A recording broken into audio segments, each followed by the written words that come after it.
Maraming naghahangad na maging pastor. Pero kung may mga hadlang, hindi talaga papasa. Number one hadlang, kung ang motibo ay hindi tama. Halimbawa, motibo niya ay magkaroon ng pera. Wala talaga. Disqualified agad. At isa pa dyan, kung wala talagang totoo na passion spiritual. Pag walang passion sa mga kaluluwa ng tao, wala talagang qualification. So inuulit ko, pag ang motibo hindi tama, hindi talaga papasa. Marami akong classmates sa Bible College noon na nais nila maging pastor. Pero nakakalungkot, 3 lang kaming nakatapos. Merong isa, nagsimula siya magpastor, pero hindi nga mabot ng 2 taon. Iwan ko kung ano nangyari. Umalis siya doon sa kanyang lugar, sa kanyang mission field, na wala man lang siyang dalang Bible. Kahit mga personal belongings, wala. Kasi, nag-aaral pa lang siya, mayroon siyang mga kabulastugan. Ng bababae. So wala talaga. Pag ganon, hindi talaga pasado. Papalisin niya ng Panginoon. At nakakalungkot masyado dahil nabangga ng sasakyan at hindi nga siya nakakabangon sa ngayon. Hindi dapat paglaro-laruan ang gawain ng Diyos, mga kapatid. Pag wala talagang passion sa mga kaluluwa, pag hindi yan priority ng naghahangad na maging pastor, sa simula pa lang talagang disqualified na siya. Hindi talaga siya makakapagpatuloy. At kung kulang sa seriousness, kung kulang sa pagiging seryoso, mga kapatid, hindi talaga magtatagal, papalisin siya ng Panginoon. Kasi maraming pagsubok, maraming mga kahirapan, at lalong mahihirapan kung hindi talaga tama ang kanyang motive. Kung ang motive niya ay financial o karangyaan, dahil yung iba naghahangad na maging pastor. Siyempre, yung mga totoong pastor, hindi naman natin pagkakailayan na inirespeto yan ng mga tao. Inirespeto yan. At pinagkakatiwalaan. Now, nais nitong iba na irespeto sila ng mataas. Gusto nila na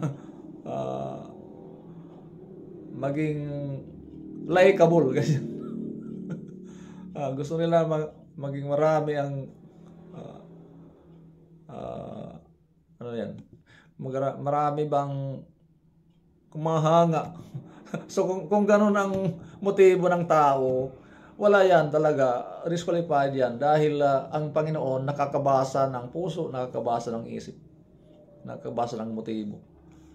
So marami yon na sa buong Pilipinas pa lang nag-aaral. Manonotice na natin yan, madidetect natin yan sa mga paaralan pa lang. Hindi seryoso. Hindi seryoso. So wala. Kung mayroong 20 nagpapa-enroll sa pag-aaral na maging pastor, kumbaga, sa totoo lang, merong Marami na kung mayroong 5 na makatapos niyan. Sub 70.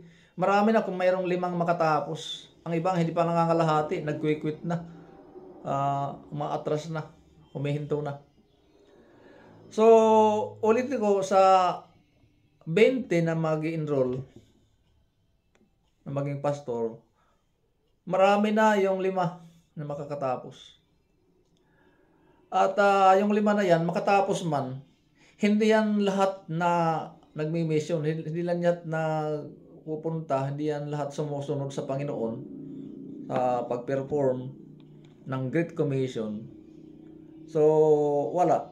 Hindi talaga natutuloy. Now, kung mayroon naman makapunta sa mission field, sa pagpapastor, halimbawa itong 5 na nakatapos sa Bible College, magpunta sa mission field, magsimula ng mission work. Pagkalipas ng 10 taon, mga 3 na lang yan. Mayroong atras niyan. So, nitong 32 years and a half kong paglilingkod sa pagiging pastor, yun ang observation ko, yun ang personal na nakikita ko ba. Na hindi talaga nagtatagal ang iba kung mali ang motibo. Dahil ang Diyos ay nakakita ng puso, nakakita ng ating isipan. At kung paglipas ng 20 taon, mabuti na kung itong 3 nagpapatuloy. Lalo na pag lumipas ng 3 dekada. Sa totoo lang, kaming mga nag-mission, umatras yung isa, so wala na. Hindi talaga tamang kanyang motibo. So, sa biyaya ng Diyos, 2 kami nagpapatuloy, mayroon pang isang nagpapatuloy, yung pinaka matalino sa amin. Doon sa Bicol, yung anak ng Amerikano. Pero dumaan din ng mga kahirapan. Dumaan din ng mga kapighatian. Muntik na ngang ma-disqualified. Pero sabag ng ating Panginoon, nakapagpatuloy siya. Matalik ko yung kaibigan. Yung iba, nag-security guard. Iba naman din, hindi ko alam kung saan na napunta. Kasi itong trabahong pagpapastor, mga kaibigan, mga kapatid, ay kung mayroong pinakaseryoso. Sabi ng iba, pinakaseryoso daw paging presidente ng isang bansa. Ang iba naman sabi nila, ang paging kawal, paging sundalo. Yes, magaseryoso yun. Pero naiba po ito. Kasi sa amin ay hindi kami, yung mga totoong pastor, hindi kami pwede tumikim ng alak, mga kapatid. Hindi kami pwede tumikim ng alak, nakakalasing, mga kapatid. Hindi kami pwede laro-laro ng mga babae. Hindi kami pwede magsugal. Sabi nila, ang hirap daw, ang hirap. Hindi mahirap pag tamang puso natin sa Panginoon. Mahirapan ang tao pag hindi tamang puso sa Panginoon. Talagang hirap na hirap talaga at aalis yan. Aalis. Para sa mga members ng church na mayroon silang ikinokorek, mayroon silang comment, mayroon silang mga negative mind laban sa kanilang mga church leaders, sa pastor, at gusto nilang paalisin. Mga kapatid, kung nais pa ng Panginoon na mag-remain yan sa ministry, kayo ang aalis, kayo ang paalisin ng ating Panginoon. Kasi ang Panginoon lang ang may kapangyarihan, ang may otoridad na magpaalis ng kanyang lingkod, mga kapatid. So payo ko, payong kapatid, pagbutihin nyo. Kayong mga nag-start na sa mission work, kung yung mga bagong mga pastors, ayusin nyo yung puso nyo sa Panginoon at magkaroon kayo palagi ng passion para sa mga kaluluwa. At gawin ang daily devotion. Kailangan ang pastor nagde-devotion. At kailangan hindi mawawala sa isipan nyo, sa isipan natin na kailangan natin ang Diyos lagi. Hindi itong mga tao ang tumawag sa atin sa ministry.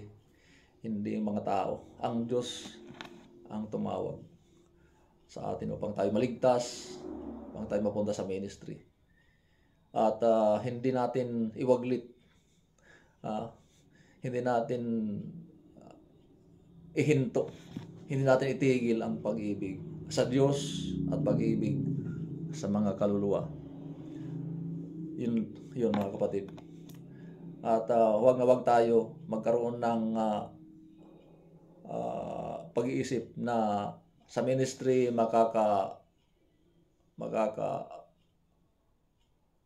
ipon tayo ng maraming pera. Hindi yun ang motibo. Maraming mga pastors na, totoo lang, mayroon ng mga pastors na disqualified dahil sa pagmamahal sa pera, pagmamahal sa immoralidad. Iba ay nabibingwit na Satanas at nagpapabingwit, nalilin lang, nagpapalin lang naman, wala na. Ang pagmamahal sa Diyos, pagmamahal sa mga kaluluwa, yun ang dapat tutukan. Yes, maraming mga pasaway dyan, pero ang utos ng Panginoon ay ibigin natin sila. Ako po ay nagagalit, alam ng aking mga members. Dahil noon pa nga sinabi ko yan na mayroong didalawa sa puso ko, pag-ibig at galit.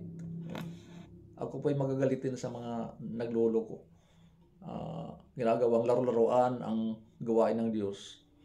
At seryoso ang Panginoon na nabayobay sa krus ng Kalbaryo. Kinamatayan niya tayo at paglalaro-laruan ang ministry. Ako ay galit dyan mga kapatid. At ang Diyos naman galit din sa masama. So ako hindi ako perpekto, nagkakasala din ako bilang tao.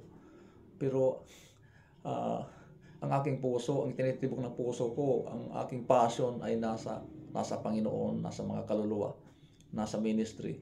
Dito sa pinagpapastoran ko, dito sa Basay, ako ang panganay, kumbaga sa physical na family. Ako ang unang na-convert dito, akong unang baptized, at akong unang na-train. Salamat naman sa Panginoon na nandito pa ang unang pastor, ang pioneering pastor dito. Siya nag-train sa akin. Kaya lang nahulog sa kasalanan. 24 years na wala na siya. So ang Diyos ang aking sinunod. Hindi tayo taga-sunod ng tao. Ang Diyos ang ating sundin. Sa biyaya ng Diyos, sa kanyang grasya, ako'y nakapagpatuloy. So 32 years na at mag-6 na buwan na ako'y nagpapastor.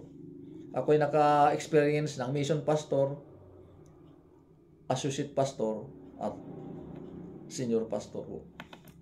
Marami na yung mga pinagdaanan.